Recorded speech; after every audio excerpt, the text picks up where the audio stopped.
చిరంజీవికి big relief ఇచ్చింది AP ప్రభుత్వం. మనశంకర వరప్రసాద్ సినిమా కూరట లభించింది. స్పెషల్ ప్రీమియర్ షోలతో పాటు టికెట్ ధరల పెంపు కూడా ప్రభుత్వం అనుమతించింది. జనవరి 11న స్పెషల్ ప్రీమియర్కు గ్రీన్ సిగ్నల్ ఇచ్చింది. స్పెషల్ షోకు టికెట్ ధరను 500 రూపాయలుగా నిర్ణయించింది. రాత్రి 8 గంటల నుంచి 10 గంటల మధ్య ప్రీమియర్ షో వేసుకునేందుకు వెసులుబాటు కల్పించింది. జనవరి 12 నుంచి 10 రోజుల పాటు సింగిల్ స్క్రీన్స్లో 100 రూపాయలు, మల్టీప్లెక్స్లో 125 రూపాయల పెంపుకైతే అవకాశం అయితే ఇచ్చింది. రోజుకు 5 షోలకు అనుమతి ఇస్తూ కూడా ఏపీ ప్రభుత్వం అనుమతి అయితే ఇచ్చినటువంటి బ్రేకింగ్ న్యూస్ చూస్తున్నాం. దీనిపై మరిన్ని అప్డేట్స్ మా కరెస్పాండెంట్ రవీంద్ర అందిస్తారు.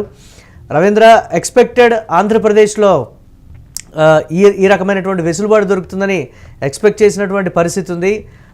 ఏ విధంగా చూడొచ్చు అంటారు? దీనికి సంబంధించి ఓవరాల్గా అప్డేట్స్ ఏంటి?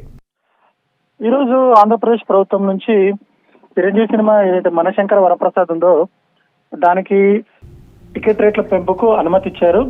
ఆ ప్రీమియర్ 500 రూపాయలు, అంటే ముందు రోజు రాత్రి వేసుకునే ప్రీమియర్ షోకి 500 రూపాయలు, తర్వాత 10 రోజుల పాటు మల్టీప్లెక్స్ కు 125, సింగిల్ స్క్రీన్ కు 100 రూపాయల చొప్పున అనుమతి ఇచ్చారు. ఇక్కడ మనం గమనిస్తే కూటమి ప్రభుత్వం వచ్చిన తర్వాత సినిమా పరిశ్రమ నుంచి ఏ అభ్యర్థన వచ్చినా వాళ్ళు అంగీకరిస్తున్నారు. టికెట్ రేట్ ఎక్కువ అడిగినా, తక్కువ అడిగినా, ఎంత అడిగినా లేదు అనకుండా గ్రాంట్ చేస్తున్న వైనాన్ని మనం గమనించవచ్చు. కాబట్టి చిరంజీవి సినిమాకి ఇవ్వడంలో ఎలాంటి ఆశ్చర్యం లేదు. ఎందుకంటే స్వయాన పవన్ కళ్యాణ్, డిప్యూటీ సీఎంగా ఉన్న పవన్ కళ్యాణ్ మనకు చిరంజీవి తమ్ముడే కాబట్టి ఈ పర్మిషన్లు వీటి పరంగా ఎలాంటి ఇబ్బందులు తలెత్తలేదు. కాకపోతే తెలంగాణ విషయానికి వస్తే మనకు ఇప్పుడు కోర్టు ఈరోజు ఇచ్చిన ఉత్తర్వుల ప్రకారం ఇకపై ఎలాంటి పెంపు ఉండవు. గరిష్టంగా ఏదైతే ప్రభుత్వ రూల్ ప్రకారం అమలులో ఉందో దాన్నే పాటించాలనే ఆదేశాలు క్లియర్ గా ఇచ్చారు. కాబట్టి తెలంగాణలో మనకు 295 రూపాయల గరిష్ట మల్టీప్లెక్స్ ధర, సింగిల్ స్క్రీన్కి వచ్చినప్పటికీ 175 రూపాయలు వీళ్ళు పాటించాల్సి ఉంటుంది. అంటే మార్కెట్ వైజ్గా చూసుకున్నప్పుడు కూడా తెలంగాణ కొంచెం పెద్ద మార్కెట్, అంటే ఫిక్స్డ్ రేట్ల వల్ల చాలా వరకు ఒక నష్టపోయేటువంటి అవకాశం ఉంటుందని కూడా నిర్మాతలు చెప్తున్నటువంటి పరిస్థితి ఉంది. అనిల్ రావిపూడి గత ట్రాక్ రికార్డ్ చూస్తే దాదాపుగా 300 కోట్లు వసూళ్లు చేసినటువంటి చిత్రంగా కూడా గత సంక్రాంతికి హీరోగా నిలిచినటువంటి పరిస్థితి ఉంది, డైరెక్టర్గా కూడా. సో ఏంటి దానికి సంబంధించి ఆ ఇంపాక్ట్ ఉంటుందంటారా? లేకపోతే ఒకవేళ సినిమా సక్సెస్ అయినా, మంచి టాక్ వచ్చినా ఆ స్థాయి వసూళ్లు ఈ సినిమాకి వస్తాయా? అంటే దీనికి సంబంధించి ఏం చెప్పుకుంటున్నారు ఇండస్ట్రీలో? అంటే నైజాంకి వరకు మనం చూసుకుంటే అది చాలా పెద్ద మార్కెట్ అనేది వాస్తవమే. రెవెన్యూ పరంగా కావచ్చు, థియేటర్ల పరంగా కావచ్చు, పెద్ద మార్కెట్. కానీ ఇక్కడ మనం మనశంకర వరప్రసాద్ గారి విషయానికి వస్తే బడ్జెట్ మనకు విజువల్ గ్రాండియర్స్ కి లేదా పాన్ ఇండియా సినిమాలకి ఏదైతే ఖర్చు పెట్టారో అంత అయితే కాలేదు. మనం ఈవెన్ ట్రైలర్ చూసినా, సాంగ్స్ చూసినా మనకు ఆ విషయం అర్థమైపోతుంది. ఇప్పుడు థియేటర్ నిర్మాత ఏదైతే థియేటర్ బిజినెస్ టార్గెట్ చేసుకున్నారో దాన్ని ఇప్పుడు అమలులో ఉన్న 295 రూపాయల ధరతో అంటే హిట్ టాక్ వస్తే ఈజీగా గెటాన్ అయిపోవచ్చు.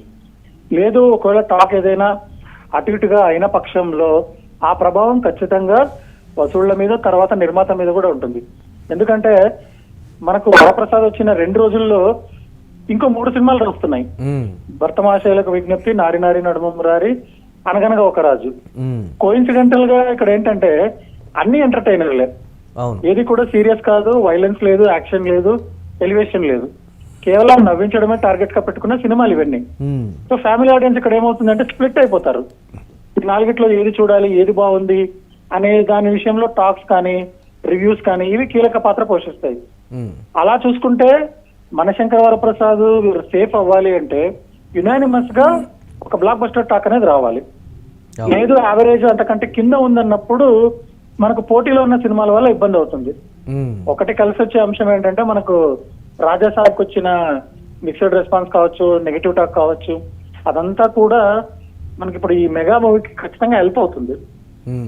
అంటే ఇండస్ట్రీ ఏం చెప్తోంది? ఇట్లా ఈ విధంగా భారీ బడ్జెట్తో తెరకెక్కినటువంటి చిత్రాలు కావచ్చు, పెద్ద హీరోల సినిమాలకి సంక్రాంతి సమయంలో, అంటే రెగ్యులర్ టైంలో ఉండేటువంటి కలెక్షన్లు వేరుంటాయి, సంక్రాంతి సమయంలో వచ్చేటువంటి కలెక్షన్లు, ఆ ఫ్లోలు, ఫ్యామిలీ ఆడియన్స్ అంతా కూడా వెళ్ళే వాళ్ళు ఎక్కువ పర్సంటేజ్ ఉంటారు. సినిమా ఒకటే సంక్రాంతికి ఎంటర్టైన్మెంట్గా కూడా ఫీల్ అవుతున్నటువంటి సిచ్యువేషన్ ఉంది. ఈ సమయంలో టికెట్ల ధర పెంపు ఉంటే ఇంకాస్త యాడ్ ఆన్ అయ్యేది కదా అనేటువంటి ఒక వెర్షన్ కూడా వినిపిస్తోంది కదా. ఇక్కడ ఇంకో కోణం మనం చూడాలి. మనకు నైజాంలో వచ్చేటప్పటికి మేజర్ రెవెన్యూ అంతా కూడా హైదరాబాద్ లో వస్తుంది. అవును, మనకు సంక్రాంతి పండుగ ఎస్పెషల్లీ తీసుకుంటే కనుక సంక్రాంతి సెలవులకు మన సెలవులకు వెళ్ళిపోయే కుటుంబాలు కావచ్చు, ఉద్యోగస్తులు కావచ్చు, కాలేజ్ విద్యార్థులు కావచ్చు, చాలా భారీ సంఖ్యలో ఉంటారు. అంటే ప్రతి సంవత్సరం ఏంటంటే హైదరాబాద్ రోడ్లు సంక్రాంతి పండుగ టైంలో చాలా తక్కువ ట్రాఫిక్ తో ఉంటాయి. దానికి కారణం ఏంటంటే వీళ్ళందరూ కూడా ఏపీ వైపుగా సెలవుల కోసం వెళ్ళిపోవడం. ఆ కోణంలో చూసుకుంటే కనుక కమర్షియల్ యాంగిల్లో సినిమాలకు ఈ సంక్రాంతి సీజన్ ఎక్కువగా బూస్ట్ అయ్యేది ఏపీకి కానీ నైజాంకి కాదు. అందుకే మనం వీళ్ళు నిర్మాతలు కూడా ఇప్పుడు ఈ సంక్రాంతిని మనం తీసుకుంటే ఒక రాజాసాబ్ మినహాయిస్తే భారీ బడ్జెట్ సినిమాలు లేవు. అంటే జూనియర్ ఎన్టీఆర్, మహేష్ బాబు, రామ్ చరణ్, లేకపోతే నాని ప్యారడైజ్ లాంటిది ఈ సినిమాలు ఏవి లేవు కాబట్టి అన్ని బడ్జెట్ పరంగా సేఫ్ ఉన్నాయి. కాకపోతే ఫ్యూచర్ లో నిర్మాతలు పడుతున్న టెన్షన్ ఏంటంటే ఈ రోజు కోర్టు ఏదైతే చెప్పిందో గరిష్ట 290 రూపాయల కట్టుబడి ఉండాలి అనేది పెద్ద బడ్జెట్ తో వచ్చే సినిమాలకు భవిష్యత్తులో సమస్య అవుతుంది. ఎందుకంటే వాళ్ళ బడ్జెట్ ని మీట్ అవ్వాలి, బ్రేక్ ఈవెన్ అవ్వాలి, లాభాలు రావాలి అంటే ఆ ధరతో వాళ్ళకి వర్కౌట్ కాకపోతే ఇటువంటి అంశం తెర మీదకి వచ్చినప్పుడల్లా హీరోల రెమ్యునరేషన్ విషయంలోనే పర్టికులర్ గా వస్తున్నటువంటి విమర్శలు, వారు తగ్గించుకోవచ్చు కదా అనేటువంటి మాట, ఇండస్ట్రీలో చెప్తున్నటువంటి మాట, వారు ఆల్రెడీ షేర్ల రూపంలో తీసుకుంటున్నారు, ఒకేసారిగా బడ్జెట్ వాళ్ళకేం రెమ్యునరేషన్ రూపంలో కాదు, మేజర్ హీరోలు అందరూ కూడా షేర్ల రూపంలో తీసుకుంటున్నారు కాబట్టి అందులో కూడా సమస్య రాదు అని కూడా మరో సొల్యూషన్ కూడా చెప్తున్నటువంటి సిచ్యువేషన్ ఉంది కదా రవీంద్ర, దీన్ని ఎలా చూడాలంటారు మనం? నిజమే, మనకు ఇది బహిరంగ రహస్యమే. ఆ ఇండస్ట్రీలో ఏంటంటే ఎవరికి వాళ్ళు ఇది మాకు తెలియదు అన్నట్టుగా నటిస్తారు, కానీ హీరోల రెమ్యునరేషన్ వల్లే బడ్జెట్లు విపరీతంగా పెరిగిపోతున్నాయి అనేది వాస్తవం. మనకు తమిళనాడులో కానీ తెలంగాణలో కానీ కొంతమంది స్టార్ హీరోల రెమ్యునరేషన్లు 100 కోట్ల నుంచి 200 కోట్ల దాకా ఉన్నాయి. ఒక హీరోకి మీరు 100 కోట్లు 200 కోట్లు ఇచ్చినప్పుడు మీరు ప్రొడక్షన్ కి పెడుతున్నది, లేకపోతే ఇతరతర పోస్ట్ ప్రొడక్షన్ కావచ్చు, మార్కెటింగ్ కావచ్చు, పబ్లిసిటీ కావచ్చు, వీటన్నిటి ఖర్చులు కలుపుకుంటే ఒక మీడియం బడ్జెట్ సినిమా కూడా దాదాపుగా 200-300 కోట్లకు రీచ్ అయిపోతా ఉంది. సో తెర మీద ప్రేక్షకుడు చూసినప్పుడు వీళ్ళు ఇంత బడ్జెట్ పెట్టారు, నాకు తెర మీద అంత కనిపించట్లేదు, నాకు ఎందుకు టికెట్ రేట్ ఎక్కువ ఇవ్వాలి అనే ప్రశ్న వచ్చినప్పుడు ఖచ్చితంగా సమస్యలు వస్తాయి.